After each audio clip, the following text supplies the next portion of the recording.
오늘은 날씨가 하루 종일 맑고 따뜻하고 아주 완연한 봄 날씨예요. 제가 얼굴 없는 유튜브 아닙니까? 심리맨이요. 그래도 유튜브면은 보여주는 게 있어야 되는데 딱히 보여줄 건 없고 창밖 풍경을 주로 보여드리려고 합니다. 지금 보는 화면은 정지 화면이 아닙니다. 저는 상담심리학을 대학원에서 전공을 했는데요. 대학원 진학을 고려하고 전공을 선택하려고 했을 때 고민했던 부분은 임상심리학과 상담심리학 중에서 어떤 것을 하는 게 좋을까 하는 문제로 좀 고민을 했었어요. 심리학에 여러 영역이 있죠. 간단하게 소개해드리면 심리학은 크게 기초심리학과 응용심리학으로 나눌 수 있어요. 학습심리, 인지심리, 성격심리, 사회심리, 임상심리, 발달심리, 생리심리 등등 지금 나열한 것들이 기초심리학에 해당을 합니다. 그런데 이러한 기초심리학에서 밝혀진 이론을 다양한 현장에 적용을 해서 또는 다양한 대상에 적용을 해서 만든 심리학 분야가 바로 응용심리학이라는 분야인데, 응용심리학 분야 대표적인 게 바로 상담심리학입니다. 그리고 또 요즘에 관심을 많이 받고 있죠. 범죄심리학입니다. 그 밖에도 광고심리학, 조직 및 산업심리학 등등등등등.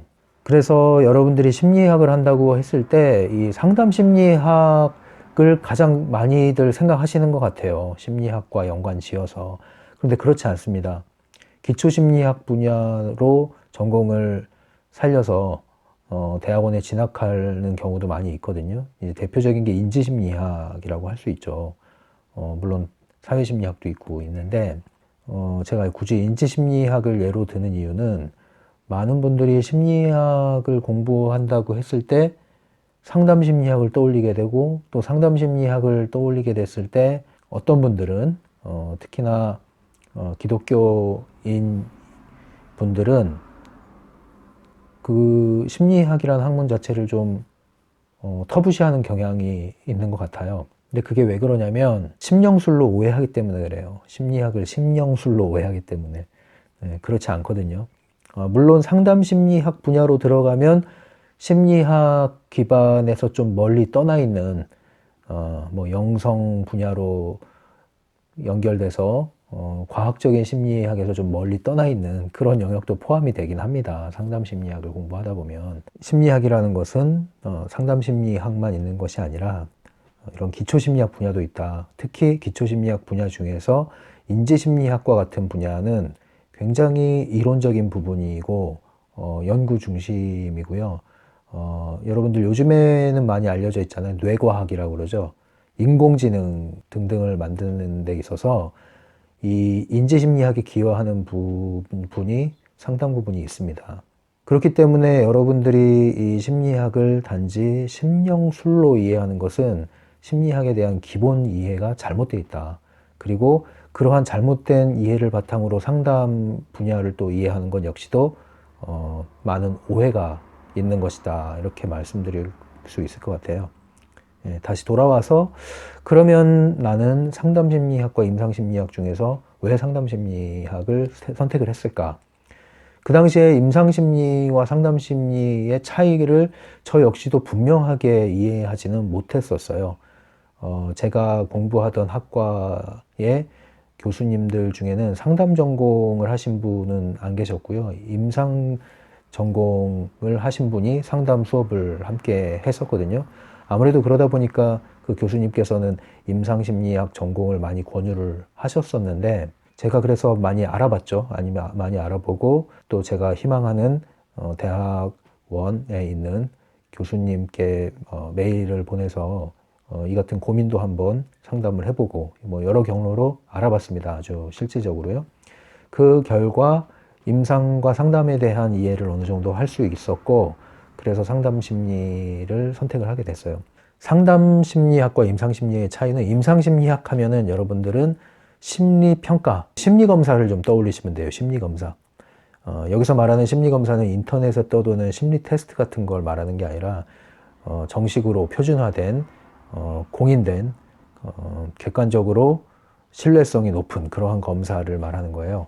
그래서 심리 검사 도구라고 그러죠. 심리 평가 도구라고 합니다. 그러한 다양한 도구를 사용을 해서 심리를 분석을 해내는 거예요. 그래서 임상심리 하면 심리검사를 떠올리시고, 심리검사를 떠올리시면 심리 분석을 떠올리시면 돼요. 그래서 이 사람의 심리적인 문제가 어떤 형태로 문제를 지금 가지고 있는지를 찾아내는 것이죠.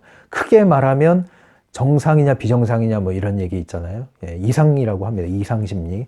그래서 정상범주 안에 있느냐, 정상범주를 벗어나 있느냐, 정신병을 가지고 있느냐, 이런 것들을 찾아내는 것이죠. 여러 가지 심리 평가 도구를 활용해서. 그래서 심리 분석을 하는 겁니다. 주로 하는 업무가, 임상심리사의 주요 업무는 이러한 심리 분석, 심리 평가. 그래서 그것을 이제 보고서를 작성해서 올리는 그런 역할을 주로 하죠. 반면에 상담심리라고 한다면 심리 평가 부분을 배우기는 해요. 배우기는 합니다. 그걸 알아야 되기 때문에. 하지만 임상심리학에서 배우는 것만큼 깊이 있게 배우지는 않고요. 주로 배우는 것은 내담자를 대면해서 1대1 또는 집단에서 어떻게 이러한 내담자들을 도울 수 있을까. 근데 상담의 도구는 뭡니까? 여러 가지 도구가 있지만 가장 대표적인 도구는 말이에요, 말. 예, 말로 먹고 사는 직업이죠, 전형적으로. 그래서 대화라는 것, 주로 사용하는 수단이 대화죠. 그 밖에도 뭐 여러 가지 또 매체를 활용한 상담 기법이 있겠지만, 가장 기본적으로 상담을 할 때 사용하는 것은 말과 그 말을 통한 대화입니다. 그래서 어떻게, 무엇을, 언제 질문을 하고, 그리고 상대방이 한 이야기에서 어떻게 내가 반응을 하고, 또 어떻게 공감을 하고, 이런 상호작용을 통해서 상대방의 문제, 호소하는 문제, 힘들어하는 문제, 혹은 가려운 곳, 이런 것들을 긁어주고 그 문제를 해결할 수 있도록 조력하는 역할을 하는 것이 상담사의 역할이죠. 그러다 보니까 아무래도 아무래도 임상심리학에서 배우는 평가 부분을 다루기보다는 이러한 직접 대면을 해서 상담을 진행하는 부분을 많이 다루게 됩니다. 물론 임상심리학과 상담심리학의 공통분모는 있습니다. 그래서 임상심리학을 전공한 분들 중에서도 심리상담 활동을 하는 분들이 있고요. 하지만 상담심리학을 전공을 했다고 해서 임상심리사가 하는 역할을 대체할 수는 없습니다. 뭐 가벼운 평가 정도는 할 수 있죠. 예를 들면 뭐 성격 유형 검사라든가 그러한 것은 할 수 있겠지만, 대표적인 뭐 MMPI 같이 가장 대표적인 심리 분석 도구죠. 그러한 경우는 임상심리 전문가가 아무래도 훨씬 탁월한 실력을 발휘할 수밖에 없습니다. 평가, 분석, 보고, 이것은 임상심리사의 영역에 해당하고 임상심리학의 영역에 해당하고, 직접 대면을 해서 내담자 또는 클라이언트를 대화를 통해서 조력하고 문제를 해결하고, 이런 부분은 주로 상담심리학에서 다루는 영역이다, 이렇게 보면 될 것 같아요. 그러면 여기서 하나 더 질문을 할 수 있을 텐데, 그러면 정신의학, 정신과 의사의 영역과는 어떻게 차이가 있습니까? 이런 질문을 할 수도 있는데, 정신병을 가진 환자로 분류되는 사람들은 상담심리학의 영역이 아닙니다. 상담심리사의 영역이 아닙니다. 정신질 환자는 정신과 의사가 다뤄야 하는 영역입니다. 이것은 분명히 해야 돼요. 그리고 임상심리사는 이 내담자가 상담을 통해서 문제를 해결할 수 있는 수준의 문제를 가진 사람인지, 아니면 정신과 치료를 받아야 되는 사람인지를 진단하는 역할을 하는 것이죠. 물론 어느 정도의 또 교집합이 존재하는 것은 있습니다. 그렇게 이해를 하시면 되고요. 또 한 방면으로는 정신과는 의사잖아요. 의사는 의대를 나오죠. 의대에서는 의학을 배웁니다. 의학은 사람의 몸을 대상으로 합니다. 그렇기 때문에 정신적인 문제, 심리적인 문제의 원인을 주로 뇌 호르몬의 이상 분비라든가 이와 같은 문제의 원인을 찾기 때문에, 그것을 해결하는 방법으로 약물을 사용하게 되는 것이죠. 그래서 정신과 의사는 약물 치료를 하기 위해서 상담을 하고, 또 약물 치료를 통해서 상담을 한다, 이렇게 이해하시면 됩니다. 예전에 언제 이것이 바뀌었는지는 기억이 안 나는데, 상담 심리학회가 한국심리학회 산하 한국상담심리학회의 명칭이 상담 및 심리치료학회였어요. 예, 근데 그게 바뀌었죠. 심리치료라는 말을 쓸 수 없게 됐습니다. 그래서 상담심리학회가 되었고, 또 거기서 떨어져 나가서 만들어진 게 별도로 또 만들어진 단체가 한국상담학회가 있죠.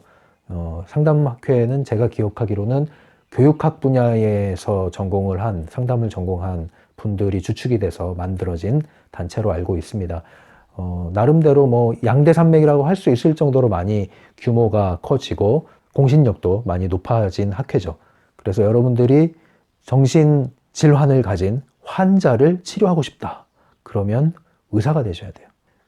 그런데 나는 이러한 이상심리에 관심이 많고, 조현병, 정신분열병이라고 그러죠. 요즘에 명칭이 바뀌어서 조현병이라고도 하고, 조현병, 뭐 분노 조절 장애, 연극성 성격 장애, 뭐 등등 이와 같은 이상심리에 나는 관심이 많다. 그러면 임상심리학 쪽으로 공부를 하시는 거고, 나는 물론 그런 쪽도 관심이 있겠지만 일반인들의 부적응 문제, 그런 일시적인 부적응 문제, 이런 분들을 돕고, 또 자존감을 회복해주고 자신감을 회복해주고, 그리고 더 적응할 수 있도록 돕고, 이런 일에 관심이 있다. 그러면 이제 상담심리학 쪽에 더 가까워지는 것이죠. 그러나 현장에 나오면 공부는 계속 하셔야 될 겁니다.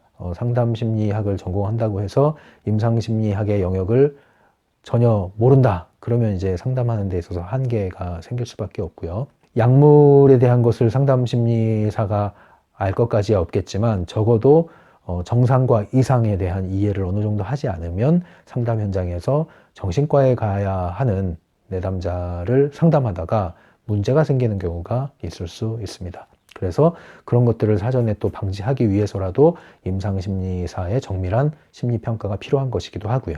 예, 아무튼 그래서 서로가 이렇게 서로 상호 보완적인 관계라고 보시면 될 거예요.